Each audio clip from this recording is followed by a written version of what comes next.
In order to understand the dangers of oxycodone, we first need to ask the simple question, what is oxycodone? Now, oxycodone is a type of opioid, and all opioids derive from the opium poppy plant. Opioids were originally used in 3400 BCE in Mesopotamia, and oxycodone specifically wasn't used clinically until about 1917. Oxycodone is a prescription painkiller, and it is used to treat moderate to severe pain.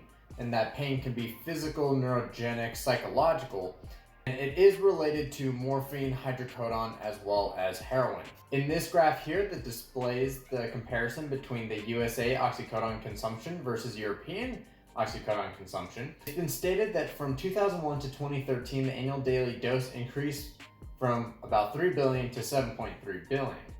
And that is accurately represented here, where the US is the blue line and European countries are the red one. As you can see, the USA oxycodone consumption peaked at its highest in this graph around 2011-2012, where the European countries have been pretty much constant the entire time. And in a study done by Cabal and colleagues, they stated one of the opioid prescription medications that led to this crisis is oxycodone, where misuse of this drug has been rampant, being one of the most highly prescribed opioid medications for treating moderate to severe pain, as reflected in the skyrocketed increase in retail sales of 866% between 1997 and 2007.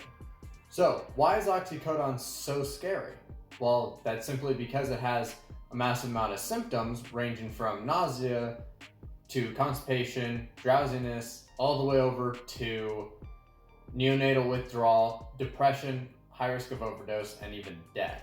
And a study in 2008 by Kamar and colleagues suggests that oxycodone actually has a reinforcement factor that is equal in magnitude to both morphine as well as heroin. So it is very easy to get addicted, leading to the previously stated symptoms. And when we're talking about reinforcing factors, we can actually look at, again, the study done by Cabal and colleagues, where they take a look at a patient's liking and wanting of oxycodone.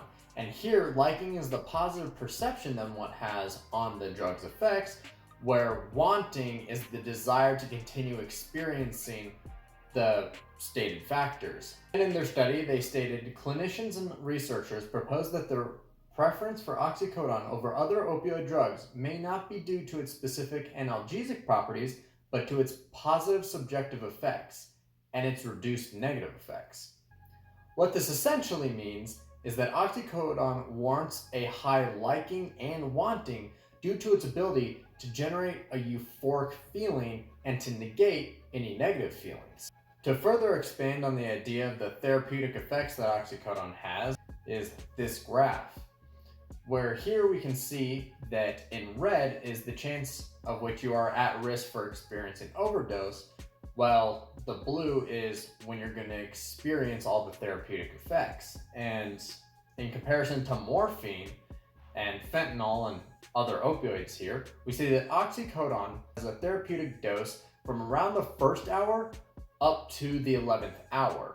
However, the overdose effects range from about the 6th hour to the 24th hour. So you need to be incredibly careful, especially after the 11th hour, of which you are no longer experiencing the euphoric effects and only at risk for overdose.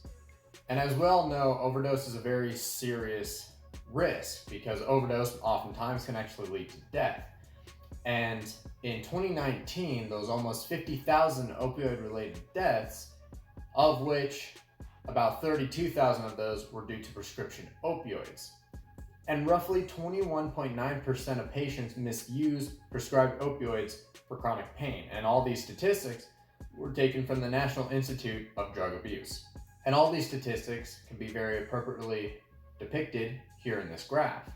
This graph shows the comparison of prescription opioids to heroin when looking at the number of overdose-related deaths per 100,000 people from the years 2000 to 2014, where the blue line is the prescription opioids and the red line is the heroin.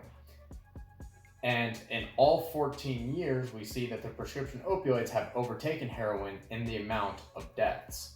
And what's more is, if we don't just look at overdose, but we also look at misuse, we can turn to the Menu and Larry meta-analysis, of which they stated, the National Survey on Drug Use and Health in 2015 revealed that in the USA, approximately 27.9 million people aged 12 or older, about 10.4% of the population, use oxycodone products.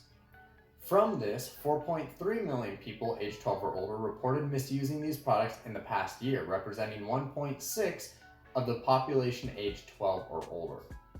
And with all these statistics, some skeptics are going to ask the question, is the prescribed dosage size really that high and easy to get your hands on? And to answer this question, yes.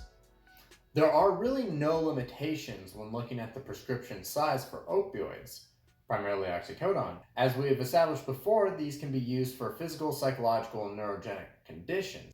And really the only rule is that the maximum dosage size can't exceed 200 milligrams of the morphine equivalent. That being said, this rule is actually broken all the time by physicians, where it's reported that about 32.6% of individuals received oxycodone dosage size greater than 200 milligrams of the morphine equivalent. And individuals receiving more than 200 milligrams of the morphine equivalent are actually 3 times more likely to overdose. Not only are these physicians constantly breaking this one rule, but they actually pass out the dosage of oxycodone like candy. In a 2019 meta-analysis by Newman and colleagues, they found that among 642 patients undergoing one of 5 outpatient surgeries at the U.S. Academic Medical Center in 2015, Hill and colleagues observed that 90.5% of patients received an opioid prescription at discharge. And really, this comes down to the hospital business model, where they've adopted the mentality that what a patient wants, a patient gets. And in an interview I conducted with the medical director at the Loveless Medical Group, Dr. Susan Lewis, she stated, "What determines your success as a physician nowadays is how happy the customer is and how good of a rating they give you." So whether you want oxycodone or not, it is very easy to obtain. And I actually have personal experience with this. In my recent history, I received a very minor medical procedure of which I was only expected to have about a 2 at most 3 day recovery period. And I was prescribed oxycodone, where I was only supposed to take 2 pills a day in order to combat the pain. My prescription size is much more than 2 pills per day for 3 days. So the next question is, how should we limit oxycodone prescription?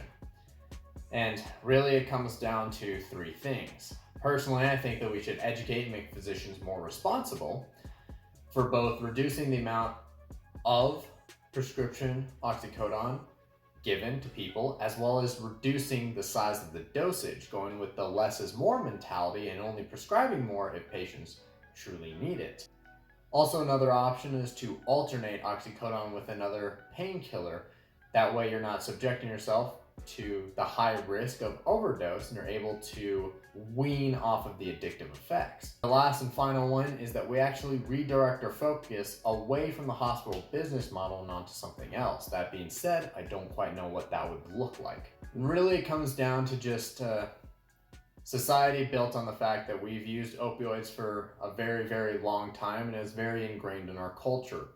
But in order to stop the epidemic that is currently going on around opioids, and specifically oxycodone and fentanyl, I truly believe that we will need to get away from readily using opioids as much as we do. So thank you for watching. I'm Johnny Raymond, and this is why oxycodone is dangerous and the prescription size should be reduced.